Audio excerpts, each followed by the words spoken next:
모아전기학원의 발송배전 기술사 강의를 맡고 있는 하용일입니다. 네. 근본 제120회 발송배전 기술사 필기시험 문제풀이를 시작하도록 하겠습니다. 문제 경향을 좀 보면요. 전번차 회차의 시험에 비해서 이번차 회차의 시험은 120회 시험은 대체적으로 그래도 좀 수월하지 않았나, 이렇게 생각이 듭니다. 물론 뭐 1교시, 2교시에 난해한 문제들이 몇 문제 있었지만 선별해서 쓰는 데는 그렇게 큰 무리는 없었다. 최대한 쓸 수는 있었다라는 생각이 들고요. 이번 시험은 1, 2교시가 좀 어렵지 않았나, 그렇게 생각이 듭니다. 그래서 일단 문제풀이를 보도록 하겠습니다. 자, 1교시 문제를 보시면요. 1번 문제, 배전선로의 전압 강하율 및 전압 변동률에 대해서 설명하시고, 전형적인 문제죠. 전형적인 문제라서 뭐 웬만하시면 다 기술하지 않았을까 이런 생각이 듭니다. 즉, 그런데 얼만큼 쓰느냐가 문제입니다. 문제풀이집을 보시면 내용이 상당히 좀 길게 좀 돼 있어요. 왜냐하면 변압기의 전압 변동률까지 뭐 기술해 주느라고 했습니다. 여기에 뭐 등가외로 벡터도 뭐 쭉 다 그렸는데 정의 정도만 해주시고, 왜냐면 이게 10점짜리 문제잖아요. 요번 시험에 좀 특이한 게 10점짜리 문제로서는 굉장히 양이 좀 많다, 이런 생각이 들었던 문제들이 여러 개가 있었어요. 그래서 거의 25점에 육박하는, 이제 얼만큼 줄이느냐죠. 줄이느냐가 관건이고요. 전압 강하율에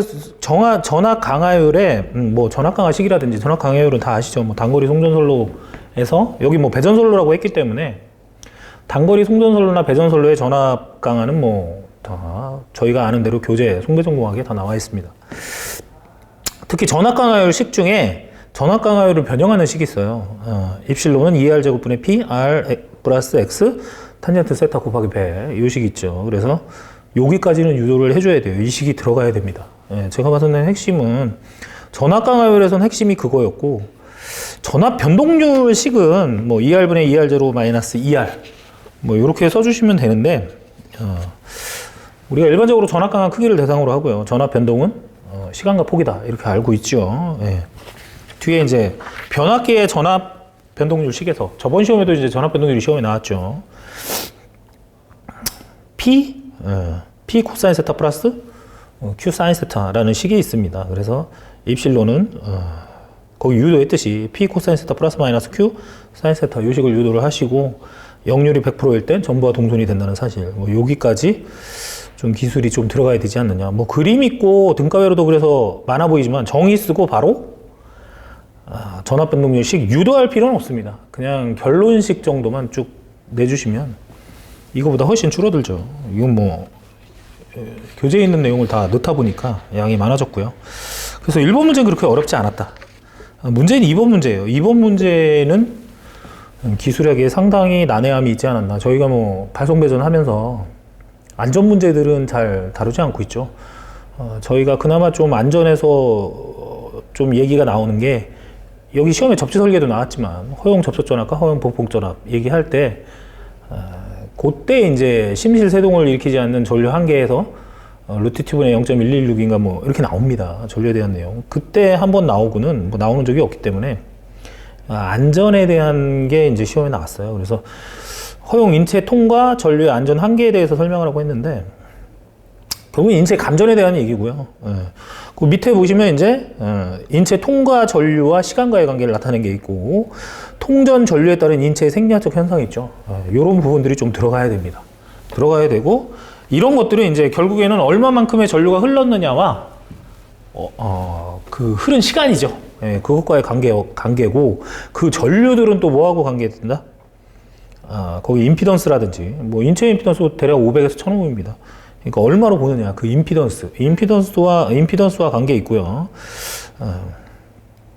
그 다음에 거기 이제 물이나 사람, 대지의 접촉 상태, 그러면 이제 접촉 저항도 좀 봐야 되고, 여러 가지 상황에 따라서 달라져요. 그걸 이제 IEC에서 규정해 놨다는 건데, 그 규정값에 의해서 대략 거기 나와 있는 그림 2와 표 1, 그 정도가 들어가면, 마지막에 이제 그리고 뒷장에 넘기시면 표 2가 나왔습니다. 추정 접촉 전압과 최대 차단 시간. 그래서 표 2에서 접촉 전압은 최대 500V까지 허용되며 인체 통과 전류는 30mA 이상인 경우에는 그 크기가 커질수록 차단 시간이 짧아진다 이거죠. 그러니까 29mA까지는 계속 흘러도 되는데 30mA 이상 흐르게 되면 0.6초 지속되면 어떻게 해요? 뭐 사람이 뭐 죽을 수도 있고 뭐 그런 얘기예요. 그래서 옛날에 저희가 뭐 30mA 0.03초 뭐 이런 거 배웠었죠. 그게 이제 인체 한계잖아요. 시간이 짧아져야 된다는 얘기입니다. 차단 시간이 이제 그런 얘기가 되는 겁니다. 그래서 이번 문제는 좀 어려웠다. 3번 문제는 뭐 저희 교재 뭐 평균적으로 해둔 분들은 다 아는 내용입니다. 그래서 건조 손막 전압 154kV 250ml 현수애자죠. 현수애자인 경우에 일반적으로 이제 건조 손막 전압은 80kV, 주소 손막 전압은 50kV. 이렇게 얘기가 돼 있죠. 예, 그래서 그런 얘기를 가지고 이제 애자 1년의 개수를 선정을 할 때, 그 얘기가 나옵니다. 예. 뭐 그것까지 써놨어요. 그래서 주수 섬락 전압이 가장 가혹한 전압이고요. 이 전압을 이용해서 애자 1년의 개수를 결정할 때 쓰이죠. 그래서 애자 1년의 개수는 어떻게 결정하느냐? 최대 상규 대지 전압이죠. 대지 전압의 4배까지는 견뎌야 되죠. 개폐서지의 최대가 3.5에서 4배이기 때문에 뭐 개폐서지에 할 때마다 애자가 파괴되면 안 되잖아요. 거기에 여유를 뒀다. 예, 한두 개, 불량률을 감안해서 한두 개, 또 염진의 대책을 해서 한두 개. 1kV 예를 들면 이제 7.2개 나오면 한두 개 추가해서 9개련, 9개를 애자 1년의 개수를 한다. 뭐 이런 얘기입니다. 거기까지 써줬어요. 그래서 뭐 3번 다 쓰셨을 거고 4번도 뭐 다 쓰셨겠죠. 표준 충격파형 그리시면 되는데 30% 10% 그 이제 전압파냐 전류파냐 그런 얘기 해주시면 되고 파도장 파미장 파도 길이와 파미 길이입니다. 규약 0점으로부터 P점까지가 파도장이고요. B점까지가 파미장이죠. 그럼 뭐 해주면 되는데 1.2 곱하기 50 마이크로세클 때 1.2가 파도장이고 50 마이크로세클가 파미장이죠. 파도 준두는 충격파의 기울기예요. 쉽게 얘기하면 그 규약 0점으로부터 P점까지의 삼각형이 그려지잖아요. 그럼 델타 T분의 델타 P 뭐 이런 그림이 나오거든요. 그게 바로 파도 준두죠. 그래서 헤드의 기울기입니다. 헤드의 기울기. 규약 파도 준두 관계식인데 우리가 파도 준두 하면은 왜 그 킬로볼트 퍼 마이크로세클하고 피레기 편에 나와요. 해서 파도 시간분의 전압 파고치 이걸 파도 준두를 한다. 한마디로 기울기란 얘기입니다. 왜냐하면 시간이 가로축이고 세로가 전압축이기 때문에 그런 부분으로 얘기를 해주시면 되는데 하나 좀 알아야 될 건 규약 파도 시간이라는 TF죠. TF를 보통 전압에서는 이제 전압파에서는 1.67배, 전류파에서는 1.25배 하는 걸 외워야 되는데 이걸 모를 수가 있어요. 그러니까 관계식까지는 어떻게 킬로볼트 퍼 마이크로세크니까 쓸 수 있는데 이게 뭐라는 것도 이제 일반적으로 강의할 때 다 하기 때문에 쓰는데 요 규약 파도 시간은 모를 수가 있습니다. 그런데 이걸 좀 쓰면 점수를 더 받겠죠. 못 써도 그렇게 크게 감점되지는 않을 것 같습니다. 이게 뭔지만 알면 되는 거니까. 그래서 1.4도 그렇게 어렵지 않았다. 그 다음에 이제 1.5 RPS는 저희가 이제 시험에 한번 나왔던 거고 매번 신재생 에너지를 하면 RPS를 업데이트를 해서 RPS에 대해서 뭡니까? 꾸준히 얘기를 했기 때문에 신재생 에너지 의무 할당제예요. RPS는. REC라는 거는 뭐냐면은 그 RPS 제도가 생기면서 전력 시장에서 신재생 에너지를 구입해야 되잖아요. 발전업자가 구입할 때 거래되는 그 인증서입니다. 그걸 REC라고 합니다. REC. 그래서 공급 인증서라고 하고 이 REC에 가중치를 준다 이거죠. 그거를 이제 REC 가중치를 한다. 그 가중치가 이제 발전 형태가 어려울수록 가중치를 더 주는 거죠. 더 줘서 할 수 있게끔 이제 장려하는 그런 걸 이제 REC 가중치라고 합니다. 그래서 REC만 얘기하면 그건 이제 공급 인증서를 얘기하는 거고요. SMP라는 건 한전이 대형 발전업자죠. 발전업자한테 사는 금액이에요. 프라이스예요. 프라이스. 그래서 매일 이제 변화하죠. 매일 변화합니다. 이렇게 1, 2, 3간의 연관관계를 하라고 얘기를 했는데, 뭐 이게 뭐라는 거는 일반적으로 공부를 하신 분들은 어느 정도는 다 알고 있어요. 네, 알고 있는데 S&P까지 뭐 많이 들어본 용어이기 때문에 다 씁니다. 근데 어떤 연관사항이 있는지는 좀 봐야 된다 이거죠. 그래서 제도에 대해서 RPS 제도 때문에 전력거래 시장이 활성화됐고, 전력거래 시장이 활성화되다 보니까 이 REC 인증서들이 이제 사고 팔게 되면서 그 가격 있잖아요. 예. 여기 이제 그런 내용을 했어요. 계약 시장과 이제 일반적으로 이제 REC 거래 시장은 계약 시장과 현물 시장으로 나누는데, 계약 시장은 대형 계약을 얘기하는 거예요. 한전과 발전 사업자와 공급 의무자 간의 뭡니까? 대항 계약입니다. 그러면 거기에서 이제 입찰을 봐서 입찰률이 10%가밖에 안 돼요. 그러면 90%는 다 떨어지거든요. 그럼 그 사람들이 이제 현물 시장에 가서 이 REC 인증서를 파는 겁니다. 왜냐하면 공급 의무자도 그 계약 시장을 통해서 60에서 70%밖에 확보를 못하기 때문에 나머지 부분 현물 시장에서 확보하는 거죠. 그래야 REC 인증서를 거기서 사는 거예요. 그랬을 때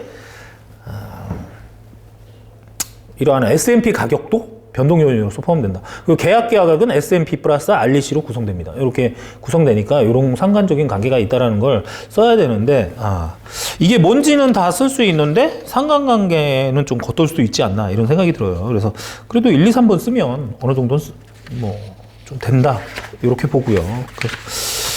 그래서 5번 문제도 어떻게 얘는 쉽다고는 얘기할 수 없고요.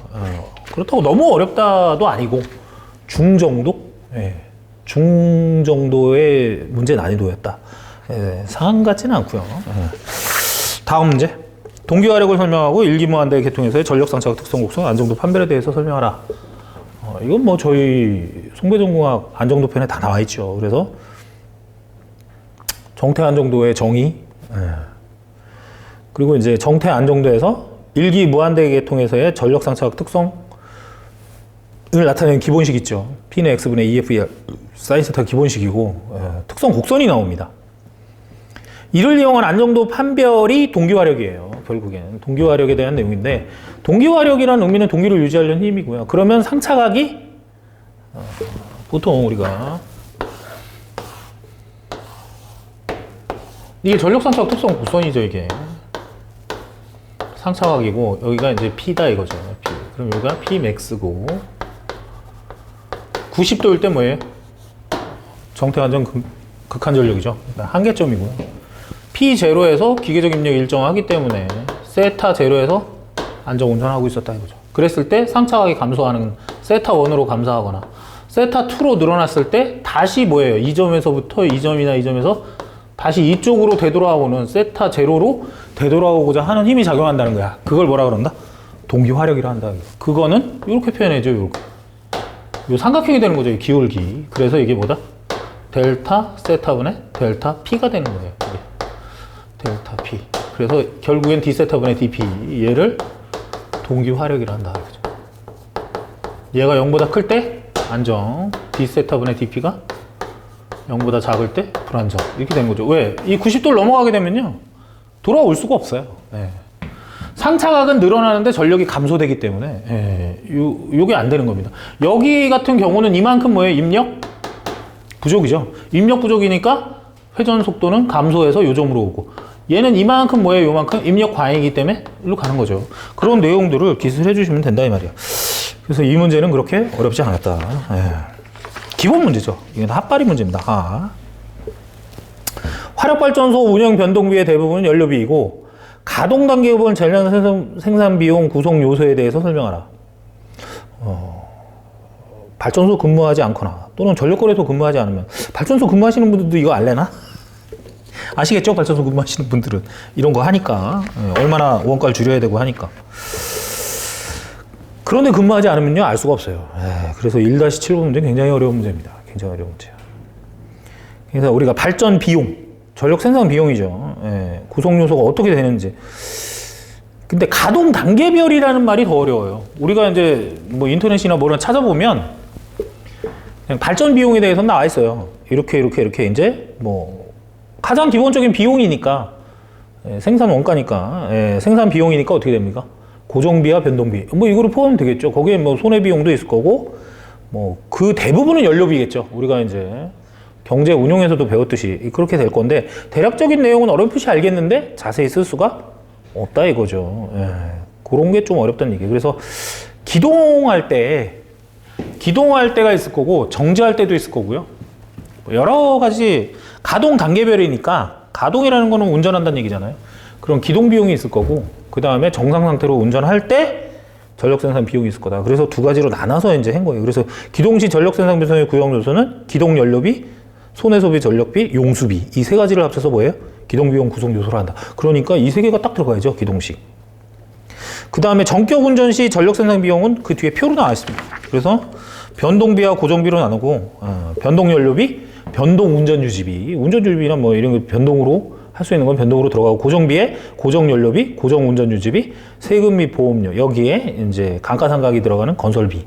그러니까 연간 건설비의 고정 분담금이죠. 이런 거를 합쳐서 고정비를 한다 이 말이에요. 그래서 변동비와 고정비로 구성됩니다 이 말이에요, 결론은. 그래서 발전량과 발전단가의 관계를 그 표로서 나타낸 건데, 어떻게 한번 읽어보면 별거 아닌 것 같아요. 그런데 안 보고 이런 거를 공부 안 한 상태에서 이걸 쓰려면 상당히 쓸 수가 없다 이 말이죠. 쓸 수가 없겠죠. 이걸 어떻게 건드립니까? 그래서 뜬구름 잡기로 어떻게 대략 뭐 경제운용에서 배운 대로 뭐 손실 비용도 해주고 뭐 쭉 해서 뭐 어떻게 해서 주변 쓸 수는 있을지 몰라도 쉽지 않다는 얘기예요. 그래서 1.7은 저는 난이도 상입니다. 이 정도 문제면 어렵다. 특수한 문제, 우리가 다루지 않았던 거잖아. 그래서 어렵다는 얘기예요. 그래서 1.7은 어려운 문제였다. 이렇게 보시면 되고요. 1교시에 어려운 문제 꽤 있어요. 아까 그 안전 문제죠. 예. 그 인체 통과 허용 전륜주 문제. 이것도 어려운 문제입니다. 그것도 어려운 문제고요. 일단 두 문제 난해한 문제가 나왔어요. 나머지 문제는 그렇게 어려운 것 같지는 않았습니다. 1.8에 이제 버드 케이지. 전선이 벌어지면 어떻게 돼요? 이렇게 구리가 이렇게 연선이 쭉 하면 세장처럼, 그죠? 옛날 세장 있죠? 세장처럼 이렇게 벌어지잖아요. 이렇게 쭉. 전선 벌어짐 현상은 옛날에 시험에 나왔던 거예요. 예, 이거 기출 문제입니다. 그렇기 때문에 한 번쯤은 다 읽어보셨을 거라 생각이 들고, 몇 번 이렇게 보신 분들은 이런 거구나 라고 하면 또 원인 대책도 쓸 수 있어요. 그래서 뭐 활차 얘기도 나오고, 이제 금차, 뭐 일륜금차 뭐 쭉해서 나옵니다. 용어해설집에 나오는 거 그대로 쓴 겁니다, 이게. 예, 그 사람도 시험 문제 낸 사람도 용어해설집 보고 냈겠죠. 예, 그래서 전선 회전이라든지 소선이 늘어나거나, 아까도 얘기했잖아요. 이렇게 밀리는 거. 전선 밀리면 쭉 벌어질 거 아니에요. 예. 그래서 전선이 벌어진다. 예, 대책은 쭉 써놨고요. 그래서 얘도 안 보고 가신 분들은 못 써요, 이걸. 근데 기출문제이기 때문에 어느 정도 풀어보고 간 사람들은 다 썼다 이거죠. 그래서 난이도 중정도, 뭐 중하입니다, 중하. 중정도 볼 수 있고요. 1-9에 이제 조합수조. 이건 뭐 핫바리 문제죠. 예, 이건 다 쓰셨을 거예요. 시험에 조합수조 워낙 많이 나왔기 때문에. 기능과 종류니까, 기능은 서징 작용과 수격 작용을 방지하는 거죠. 종류는 단동, 차동, 수실, 제수공 이렇게 해서 쓰면 됩니다. 근데 양이 좀 많기 때문에 바빠요. 이거 쓰려면. 그림까지 그리려면 좀 바쁩니다. 그래서 그림도 조금씩 간편하게 그려줘야 되기 때문에 양이 많다는 게 문제고, 1-10번 문제가 어려운 문제입니다. 이게 파센의 법칙. 여태까지 우리가 나온 시험 문제 중에 파센의 법칙은 나오죠. 이 파센의 법칙은 원래 용접이죠, 용접. 아르곤 용접이라고 하는데, 그 아르곤 용접의 원리가 되는 거예요. 그래서 이제 그 밑에 그 파센의 법칙에 쓰이는 곡선이죠, 곡선. 기압과 전압과의 관계를 나타내는 곡선이 있습니다. 이거를 이제 파괴 곡선이라고 하나, 뭐 파센 곡선이라고 하나 하거든요. 그걸 이제 그려줬고, 그 불꽃 전압 식이라고 한 거는 식을 구했을 때 나오는, 이제 이 식을 구하려면 굉장히 복잡해요. 굉장히 복잡한데 결론만 쓴 겁니다. 요 내용 용어해설집에 있는 거 그대로 갖다 쓴 거예요. 그래서 PD라고 하는 기압과 갭이죠, 갭. 간격. 그 전극 간격이죠. 간격의 곱을 PD라고 하고요. PD의 함수로서 표현한 게 파센의 법칙이에요. 그래서 이제 그걸 이 위에 있는 식을 커브를 그려보면 VS와 뭐예요? PL과의 관계를 나타내는 커브를 그리면 압력과의 관계를 나타내는 거죠. 그러면 이런 관계를 그리고 거기 PD입니다. PD. 예, 이게 PL이라고 나왔는데 PL이 아니고요. PD예요. PD. PD고요. 그 미니멈 값 이상에서는 다 뭐다? 저렴 파괴가 온다. 이런 뜻입니다. 예. 그걸 이제 불꽃 전압을 나타내는 식이다. 여기도 보면은 온도가 변할 때 P 대신에 기차 델타를 떼면 델타 대략 함수인데 VS라는 함수가 무슨 함수냐? 그러면 여기 말한 VS가 불꽃 전압이라는 거예요. 그러면 우리가 코로나에서도 배웠잖아요. 불꽃 방전과 코로나 방전. 코로나 방전에 넘어가면 이제 불꽃 방전이 되는 거죠. 요번에 이제 그런 코로나에 대한 시험 문제가 많이 나왔습니다. 많이. 해서 어려웠다. 파선의 법칙만 해도 어려운데 이거 하나만 물어보지. 뭘 고체 저렴 파괴, 왜 전기적 파괴, 열적 파괴 나눠 설명하라고. 예, 전기적 파괴는 우리가 전자 사태에 대한 얘기입니다. 전자가 가서 이제 어떠한 충돌에 의한 이온화 작업이에요. 그러면서 저렴 파괴를 일으키는 현상을 전기 파괴라고 하고요. 열적 파괴는 그 그림 나와 있죠. 어느 정도 이제 어느 온도 이상에서는 파괴 강도가 고온 영역에서 감소하는 현상을 열적 파괴라 한다. 감소하면은 안 되는 거 아닙니까? 어느 정도 이상이 되면 온도가 내려가요.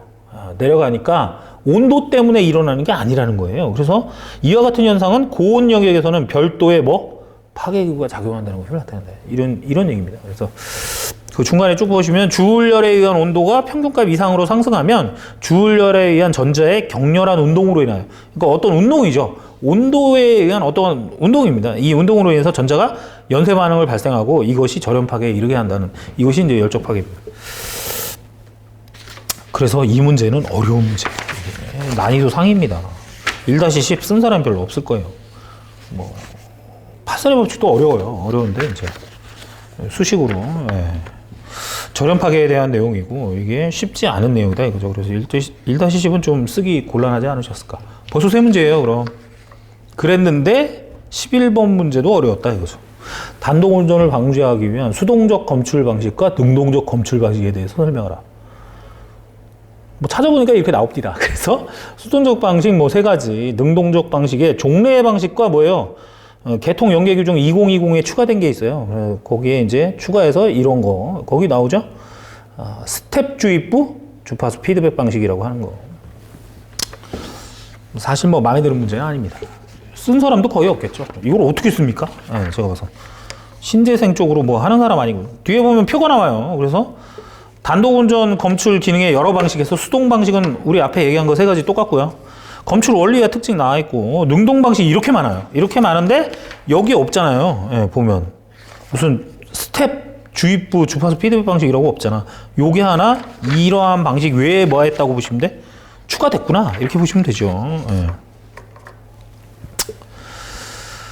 그 두 문제를 어렵게 줘서 수차의 공동현상, 이건 기본 문제입니다.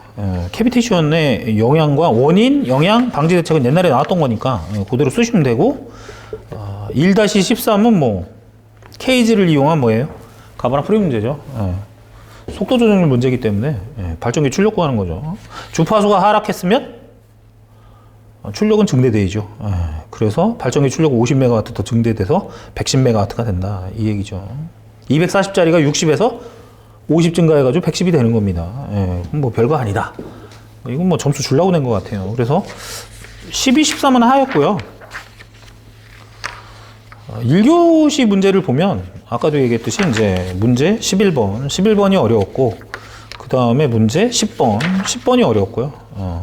한 4문제 정도가 좀 어려웠어요. 그래서 9문제 정도는 얼추 쓸 수 있지 않았을까 이런 예상이 들고 거기에서 이제 9문제 중에 마지막 한 문제를 어떤 문제를 선정해서 쓰느냐가 합격의 관건이 되지 않았을까. 최대한 점수를 좀 얻을 수 있는 방향으로. 그래서 1교시에 9문제 썼다면 조금 쓴 건 아니죠. 많이 쓴 겁니다. 많이 쓴 거예요. 그래서 1교시가 약간이죠. 약간 좀 뻑뻑했다. 아주 어려웠던 건 아니고요. 아주 쉬운 문제들도 많았기 때문에 조금 난해했다.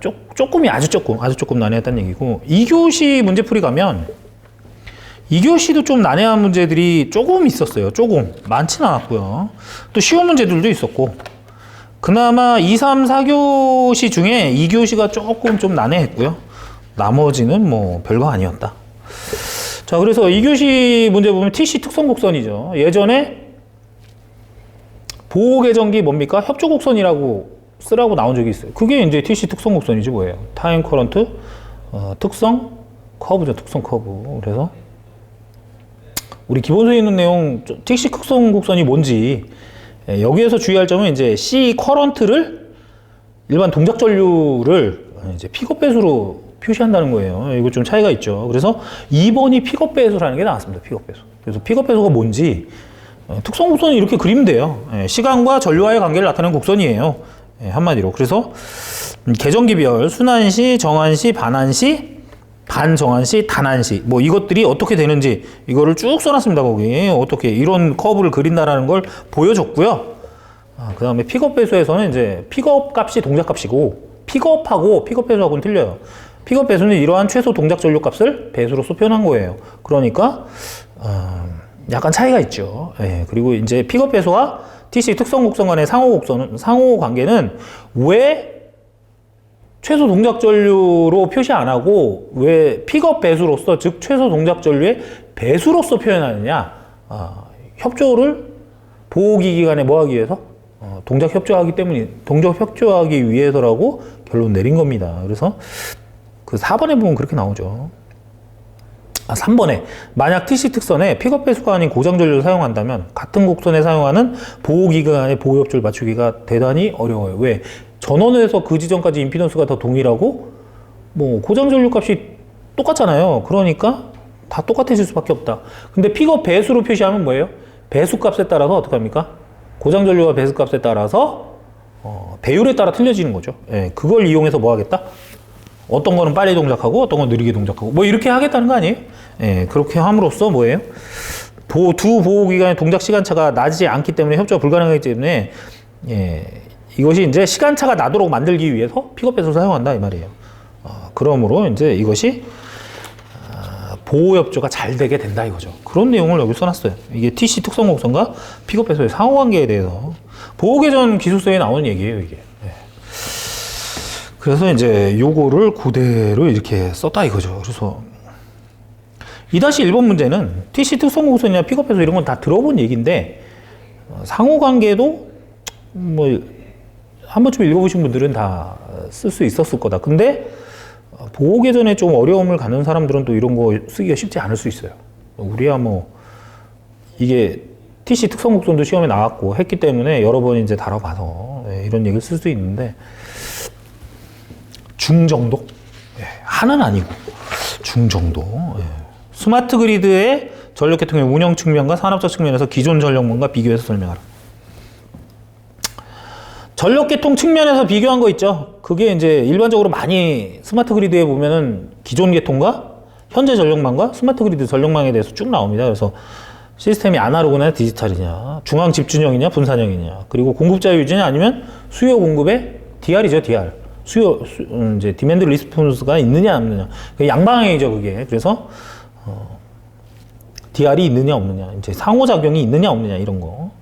그 다음에 이제 신재생도 포함되느냐 중앙 집중 위주냐 자가 진단이 가능하냐 원격 복구가 가능하냐 뭐 순 이런 겁니다. 이제 IT를 이용한 게 스마트 그리드이기 때문에 다 통신에 대한 내용이죠.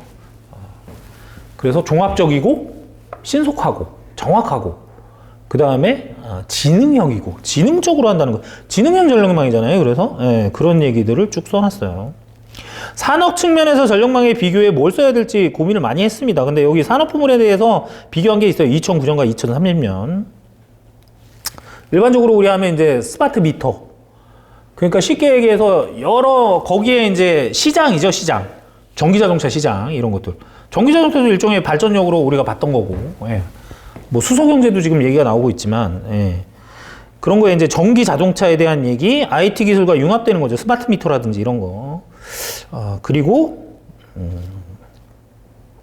그거에 따른 전기자동차 설비에 대한 충전소라든지 아니면 이게 송배전 측면보다도 스마트 수용가죠. 스마트 수용가와 운용적인 측면이죠. 이런 측면에서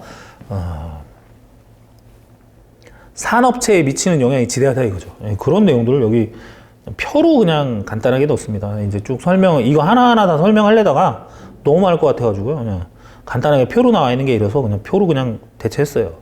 뭐 쓰시는 거는 표가 아니고 따로따로 쓸 수도 있습니다. 스마트 그리드는 우리가 많이 달아봤고 했던 건데, 전력계통 운영 측면하고요, 산업적 측면에서 기존 전력망과 비교하라고 했기 때문에 스마트 그리드를 공부할 때마다 느끼는 건데, 우리가 알기는 많이 알아요. 스마트 그리드에서 계속 뭐 이런 거 얘기는 많이 듣지만 막상 또 쓰려면은 뜬구름잡기예요, 이게. 그래서 얘도 중 정도 문제였다. 그렇게 뭐 정형화되어 있지 않기 때문에 뭘 쓰느냐에 따라 답이고, 이래서 1번 문제도 중, 2번 문제도 중 정도 이렇게 보면 되지 않나 이런 생각이 듭니다. 뭐 유도정의 원리와 대책은 뭐 다 쓰셨을 거고, 이건 뭐 기출 문제고 기본서에 다 있어요. 그러니까 원인과 대책 쭉 쓰시면 됩니다. 예, 그리고 대책에는 또 전자유도의 대책에 뭐 우리 차폐선도 나오고 쭉 있잖아요. 예, 그런 쪽으로 쓰시면 돼요. 그래서 얘는 그렇게 어려운 문제 아니고요. 하죠. 예. 전력계통의 부하 변동에 따른 다음 상황에 대해서 설명하라. 발전기 출력 분담. 발전기 출력 분담은 가바나 프리 운정에 대해서 설명하면 되겠죠. 가바나 프리. 그래서 발전 전력 주파수 특성부터 쭉 해가지고 속도 조정률과 이제 전력 주파수 특성 정수와의 관계 이런 것도 쭉 기술해 주시면 되시고. 근데 문제는 그 다음에 나와요. 부하 추종 예비력. 이게 뭔가? 이상한 게 하나 나옵니다. 그러니까 1번 쓰는데 전혀 무리가 없어요. 근데 부하 추정 예비력에 대해서 정의하래요. 이게 부족해지면 어떻게 되냐? 전력 생산 비용이 올라가는데 왜 올라가냐 이거죠. 이게 부족해졌을 때. 그거에 대해서 설명하라. 부하 추정 예비력은 말 그대로 이제 부하를 추종하는 예비력이에요. 말 그대로. 예, 그래서 여기 보시면 부하 변동으로 해서 주파수 변화에 발전기가 자동으로 출력을 조정하게끔 개통 주파수를 미리 정해진 범위 내에서, 그 말 그대로 뭐예요? 부하 변동에 의해서 주파수 변화가 일어나고, 만약에 부하가 늘어나면 주파수 떨어질 거라 이거죠. 그러면 그걸 보존해주기 위한 예비력이 있어야 되는데, 그것을 뭐라 그런다? 부하 추정 예비력이라 한다. 특징이 있어요. 예비력으로서의 느린 출력 증발 방향 속도와, 그러니까 좀 느린 출력 증발이 느리다는 얘기고요. 그러니까 아무래도 이제 대기 대체 주파수 조정 예비력하고도 관계가 있겠죠. 대기 대체 예비력. 예, 여기에 보면 주파수 조정용으로 쓰면 우리가 말하는 가스터빈이나 양수 발전 2-30분 이내에 가동해야 되잖아요. 이런 것들. 출력 변화량이 크다. 굉장히 출력 변화 큰 특징을 갖는다. 부족할 경우 쟁산사는 이게 이제 부하 추정 예비력의 대표적인 변동 예비력이에요. 변동 예비력. 그래서 한 장 넘기시면 이게 이제 변동 얘기가 나옵니다. 변동성이 심한 발전 설비가 증대됐을 때, 그러니까 부하 변동이 심했을 때에 일어나는 현상이에요. 이게 만약 부하율이 좋다면 이런 일이 벌어지지 않습니다. 근데 부하율이 나쁠 때, 그러니까 부하 변동이 심할 때예요. 그렇게 돼버리면 부하 변동이 심해지면 그거에 대응해서 발전력도 부하 변동성이 심해진다는 뜻이에요. 그러면 결국에는 뭐가 많아져? 기동 정지가 잦아진다는 얘기입니다. 그러니까 부하 변동이 심하다 보니까 부하가 급격하게 감소하면 어떻게 해야 돼요? 발전소 운행을 중단해야 되잖아. 급격하게 늘어나면 첨도공유업 발전소 투입돼야 돼요. 즉 빈번한 뭐가 발생한다? 기동 정지가 발생한다 이거예요. 그래서 변동성이 심해지게 되면, 부하 변동이 심하면 그 변동에 대응해서 뭐예요? 변동성이 심한 발전 설비를 보유해야 되고, 그것이 확보가 안 됐을 때는 어떻게 됩니까? 출력 과잉이나 출력 부족이 올 수 있다는 거예요. 왜? 기존 공급력들이나 이런 것들은 정출력, 쉽게 얘기해서 전격 출력 범위를 벗어나지 않잖아요. 우리가 화력 발전 같은 경우. 그러면 전력량은 조금밖에 요구하지 않는데 발전기는 계속 출력을 내고 있으면 그게 뭐예요? 효율이 아주 나쁜 거죠. 또는 반대로 아주 많은 발전력을 요구하는데 발전력이 미치지 못하면 전력 부족 사태고, 심각한 문제를 요기시키는 거고요. 그렇다 보니까 그거에 대응해서 움직이게 되면 빈번한 기동정지 때문에 뭐예요? 비용이 증대될 수밖에 없고, 그게 부족해지면, 그런 발전력이 부족해지면 어떻게 돼요? 특히 쉽게 얘기해서 이제 발전력 조정을 할 수가 없다. 뭐 이렇게 돼버리면요, 효율이 굉장히 나빠지는 거고, 효율이 나빠지면 비용이 상승하는 건 뭐 어쩔 수 없는, 따라가는 거죠. 예, 그런 얘기예요, 내용이. 그래서 결국엔 이 부하 추종 예비력에 대한 얘기인데 이게 뭔지 몰라서 쓰기가 쉽지 않았을 거다 이거예요. 그래서 2-4번 문제가 얘도 중 이상이에요. 중상입니다. 이 부하 추종 예비력이라는 건 저도 처음 들어봤어요. 인터넷 치니까 나와 있더라고요. 나와 있기는. 읽어보니까 별건 아닌데 그런데 좀 우리가 다루지 않는 예비력이에요. 우리가 다룬 예비력, 뭐 주파수 조정 예비력, 1차, 2차, 3차 예비력, 뭐 대기 대체 예비력 다 들어봤거든요. 근데 이건 처음 들어봤어요. 부하 추종이. 하여튼 그래서 얘가 좀 어려웠다 이런 얘기입니다. 이게 이제 어렵다 보니까 그러고 보면 만만한 게 없어요. 지금 뭐 1, 2, 3, 4번까지 봤을 때 한 문제 빼고는 세 문제가 좀 어렵잖아요. 항상 그랬어요. 6문제 중에 3문제. 어려운 교시가 3문제 난해하고 3문제 평해하고. 5번 같은 경우는 그 가능출력 곡선 그리는 거니까 가능출력 곡선 그리면 되고요. 무여전력 공급으로서 발전기 과여자나 부전여자냐 이거 얘기해 주면 되겠죠. 그래서 얘는 아주 쉬웠다. 그래서 쉬운 문제입니다.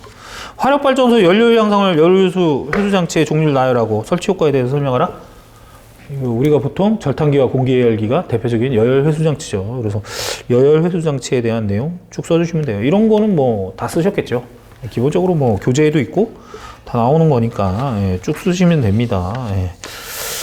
그래서 제가 봐서는 뭐 5번, 6번 문제가 쉬웠죠. 쉬운 대신 나머지 아까 그 부하 추종 예비력 문제하고 뭐 1번 문제도 그렇게 만만한 건 아니에요. 픽업 배수에 대한 내용 잘 보고 계시면 잘 어려워하잖아요. 저희가 보통 그렇다 보니까 그런 문제 그 다음에 이제 스마트 그리드의 이제 운영 측면과 기존 전력망 비교하는 거 이것도 뭐 예전에 공부하면서 자료가 넘쳐나기 때문에 스마트 그리드는 많이 보신 분들은 뭐 쓸 수 있겠지만 기존 전력망과 이런 차이가 있다는 건 웬만큼 다 알고 있습니다. 근데 문제는 산업 측면이에요.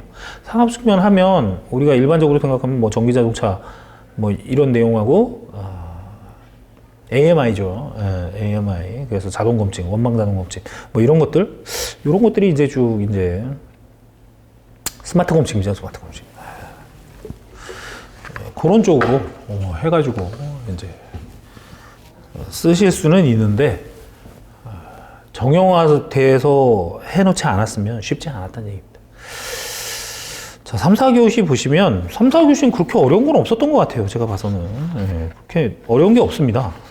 1, 2교시 조금 난해했고 3, 4교시 좀 쉬워요. 내가 봐서 그렇게 어려운 게 없었다. 문제풀이를 저희가 이제 김영민 기술사가 있어서 제가 1, 2교시라고요. 3, 4교시를 김영민 교수사가 했습니다. 내용은. 뭐, 잘 하셨어요. 잘 하셨고. 플리커와 고주파 원인과 대책? 뭐, 기본적인 문제죠. 저희 교재에 있는 내용대로. 그리고 떠도는 이제 서브노트에 있는 내용대로 그대로 쓰시면 돼요. 그래서 플리커의 정의, 델타 V10에 대한 얘기도 있었고, 원인과 대책 쭉 했습니다. 결국에 플리커라는 건 단주기의 불규칙적인 전압 변동이에요. 전압 변동 때문에 발생하는 거고, 순간적으로 전압 변동을 유발한다는 얘기는 이제 과부하로서 전압 드랍이 심해지는 거죠. 그래서 예전에는 책에 델타 V는 ER분의 XQ라는 식이 있었어요. 그래서 델타 V가 전압 변동이잖아요. 그러면 X를 줄이거나 무여전력을 줄이면 감소시키면 어떻게 된다? 델타 V가 감소된다. 전압 변동을 억제할 수 있다는 거죠. 이제 그런 얘기들이 이제 쭉 나와서 그런 부분으로도 많이 썼던. 근데 이제 이거는 플리커에 대한 건 저희 교재에 있어요. 교재 송배정과의 플리커의 방지 대책이 있기 때문에 그거대로 공급자 측면, 수요자 측면으로 쭉 써주시면 되고, 고조파라는 건 이제 단주기의 불규칙적인 전압 변동. 고조파라는 건 기본 주파수의 정수결에 얻는 전압 전류 파형이죠. 그거에 대한 내용으로 쭉 얘기를 해주시면서 고조파 발생 원인은 주로 변환 설비입니다. 변환 설비고, 우리 전력 계통에서 얘기를 하게 되면 발전기에는 슬롯 하모닉스, 그리고 계통에 코로나에 의한 재산고조파, 변전소에 뭐예요? 변압기에 여자 드립 전류 2고조파, 철심포에 의한 재산고조파, 뭐 이런 것들 얘기해 주면 되겠죠. 뭐 쭉쭉쭉쭉쭉쭉 쓰시면 됩니다. 그리고 콘덴서나 이런 거로 갔을 때 공진에 의한 증폭이죠. 이런 얘기도 있고, 억제 대책 뭐 쭉 해가지고, 뭐 필터죠. 수동 필터, 능동 필터, 다상화 뭐 이런 것들. 그거 외에 이제 변압기 결사 델타 결손이 있고, K팩터도 여기 얘기를 했고요. 그리고 인버터 PWM 방식 채용, 내량 증가, 콩덴서 공지, 뭐 이렇게 쭉 나와 있습니다. 위상변이 변압기라는 것도 있어요. 위상 시프터기 이런 것들을 이용해서 또 변압기를 그 고주파를 잡는 이런 것들이 있는데 그런 것들은 특수한 거고요. 자, 3.2도 이제 기본서에 있는 거예요. 뭐 기본적인 내용이죠. 고압, 저압, 배전 선로의 구성 방식 했는데 선로의 종류는 두 개예요. 그래서 지중과 가공으로 나눠야겠죠. 그래서 고압 배전선, 고압 지중. 근데 저희 교재에 보면 저압은 하나밖에 없어요. 방식이. 그냥 저압, 배전 방식 이렇게 해서 나옵니다. 그래서 방사상, 뱅킹, 네트워크 이렇게 세 가지 이렇게 써시면 되겠죠. 해서 이 문제도 쓸 게 많아. 3교시는 너무나 좋았어요. 뭐 할 게 너무 많습니다. 뭘 이제 골라서 쓰는 상황까지. 3-3 우리 페란티 현상에 보면요. 페란티 현상에 장거리 무부하 송전선 식충혈 한 상당 충전전력 WS 구하는 게 있죠. 그래서 QC는 ES의 제곱에 A의 C분의 뭐 기본적으로 있는 대로 그대로 하시면 됩니다. 그래서 WS는 A분의 C의 ES의 제곱이죠. 요거 구하는 거하고 무부하 지중선로의 L이 20mm, C가 50 마이크로페로 이게 저희 예제에 있는 문제예요. 예제 문제인데 이분이 예전에 교재에는 L이 30, C가 40이에요. 합치면 얼마예요?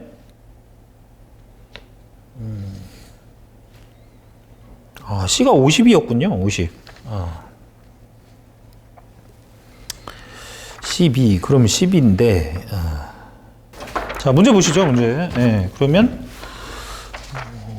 그림이 이렇게 돼 있어요. 그림이 우리 저기에는 없는데 이렇게 돼 있고요. C가 있습니다. 뭐 저희 기본서에 있는 그림하고 똑같아요. 이렇게 돼 있고 L은 이제 20. 여기에는 이제 L이 20mm. C는 얼마다? C는 50mm. L2 이렇게 되는 거. 이렇게. 그래서 예전엔 이게 30, 40인가 뭐 그랬어요. 30mm L2, 40 마이크로페럿 이렇게 됐던 건데 뭐 일반적인 뭐 이 정도는 다 페란티 현상 나오면 이 예제를 가지고 또 뭐 하라고 했어요? 설명하라고 했죠. 여기가 ES고 여기가 ER이잖아요. 여기가 IL이라고 치면 그러면 ES는 뭐예요? 여기에 요 전압 더하기 ER 플러스 요 전압이죠. 요 전압이 되는 거죠. 이렇게 되는 건데 한꺼번에 해버리면요. 한꺼번에 하면 여기 걸리는 전압이 ES이기 때문에 여기 걸리는 전압은 이 전압에서 누구 거? 자기 거. 그래서 ER이라는 전압은 ER은 여기에 임피던스 얼마예요? 이거 두 개 더해야지. 병렬로 더하는 거죠. 그러니까 2분의 1C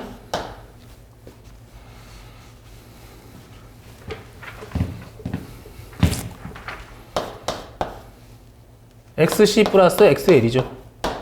XC 플러스 XL분의 XC에 곱하기 뭐가 돼요? ES. 이렇게 하면 되는 거죠. 이렇게. 그래서 이걸 쓰면 XC는 오메가 C분의 1이잖아요. 그런데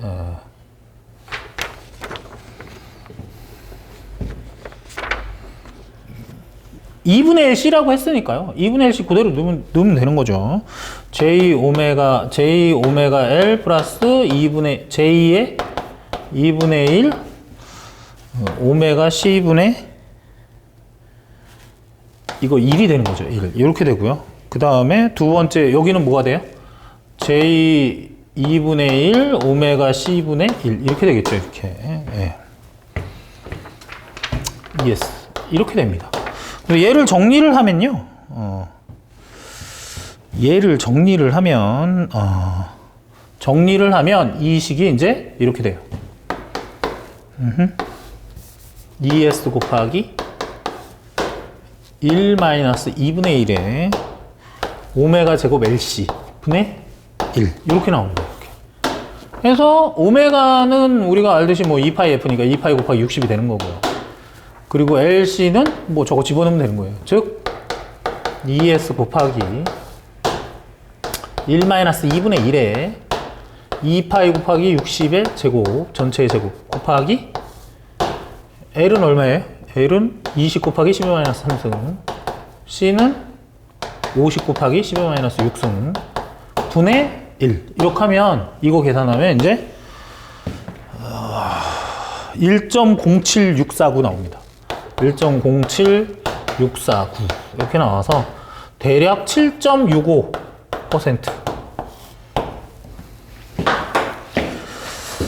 그래서 수전단전압이 송전단전압보다 얼마 높아진다? 7.65% 높아진다. 이렇게 하면 이게 정답이에요. 뭐 어렵지 않은 문제예요, 이거. 그래서 뭐 예제 문제에 있던 거고 맨날 시험에 나온다. 예전에도 한번 나왔던 것 같고 나온다고 했기 때문에 뭐 계속 봤던 거라 이건 뭐 다 풀지 않으셨을까 이렇게 생각이 들고요. 3-4의 동기조선기 콘덴서 블로리액터 비교 설명하라고 하는 거. 저희 송전공학에 보면 표로서 비교해 놓은 거 있죠. 조성설비 특징해 갖고 뭐 그대로 이제 보시면 됩니다. 쭉.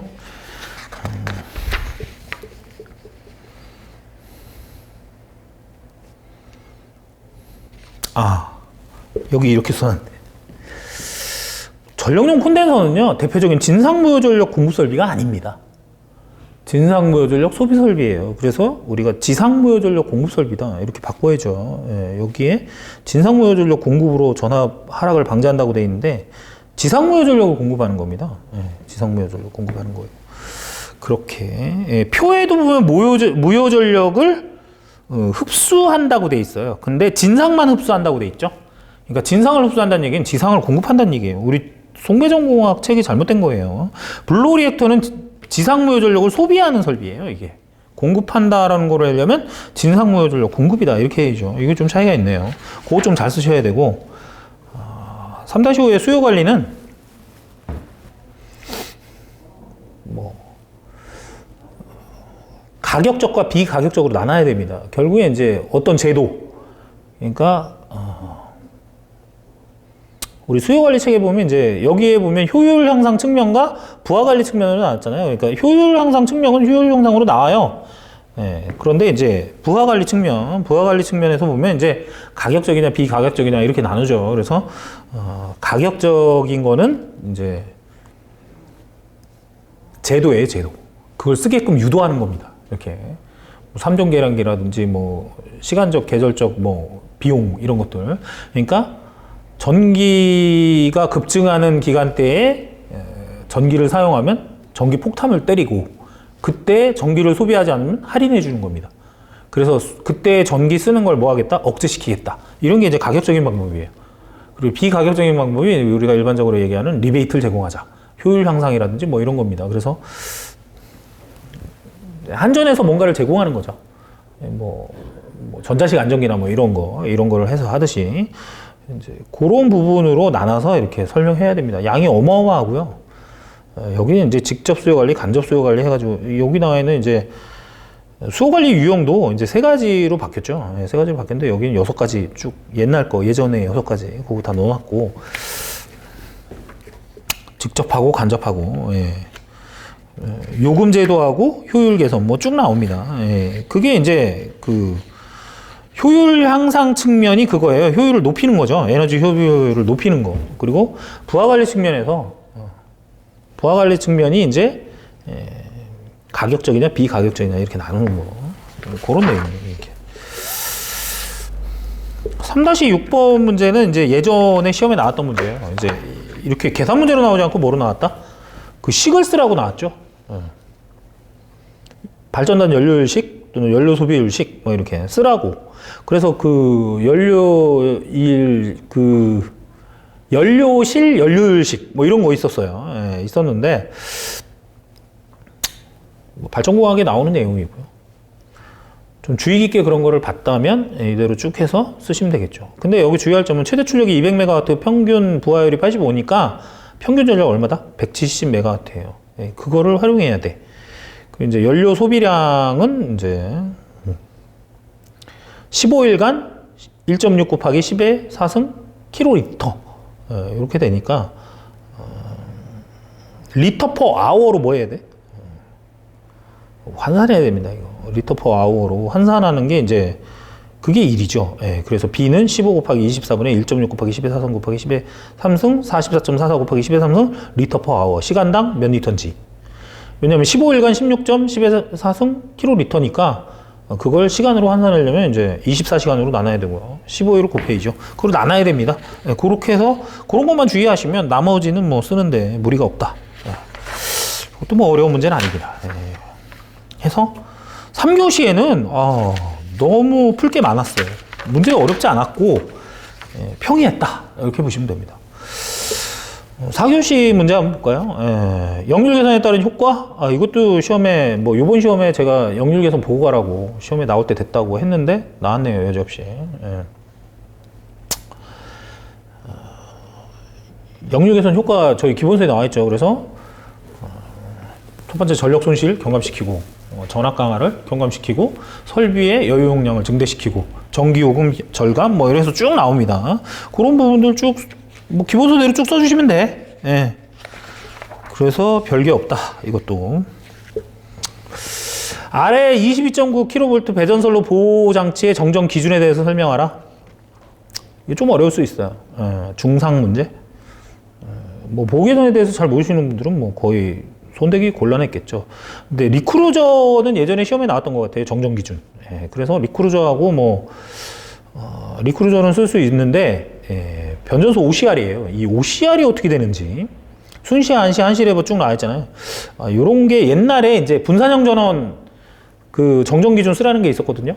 그런 거 좀 주의 깊게 보셨으면 삼성 단락전력 1.5배 쭉 해서 1.4배 쭉 해서 쓸 수 있어요. 쓸 수 있는데 쉽지 않았다.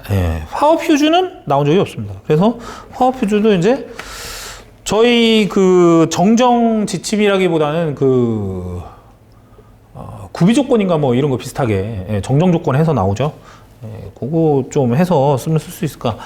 근데 쉽지 않았을 것 같아요. 이거는 좀 어려웠다. 4-2번 문제. 접지 설계야 저희가 기본적으로 변전소 접지 설계에 대해서 쭉 알고 있기 때문에 그거에 대해서 쭉 쓰시면 됩니다. 허용 저촉 전압과 보폭 전압에 대한 얘기 이런 거 위주로 쭉 써주시면 되겠죠. 그리고 이제 우리가 일반적으로 알고 있는 모든 사항입니다. 이게 지금 여기 쭉 나와 있는 게 교재에 다 서브에 있는 거기 때문에 얘는 좀 넘어가고요. 그래서 얘는 하짜리 문제예요. 어렵지 않았다. IV 곡선과 PV 곡선 기본서에 다 있죠. 최대 성종 가능점 표기하라고 인계점이에요. 루트 2분의 VS 0.707 해서 70.7% 거기가 인계점이죠. 그 위쪽이 dP분의 dV죠. 항상 가로가 분모, 세로가 분자니까 dP분의 dV가 0보다 작을 때 안정, dP분의 dV가 0보다 클 때 불안정. 밑에 영역으로 갔을 때 그럼 왜 안정하지 않느냐?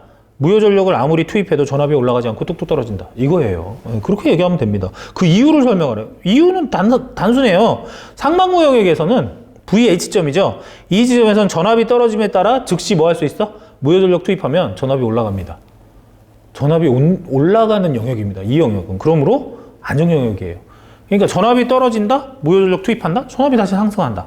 그러니까 안정성 유지한다 이거죠. 그런데 이 하반구 영역이죠. 이 불안정 영역에서는 전압이 떨어진다? 무효전력을 투입한다? 전압이 계속 떨어진다.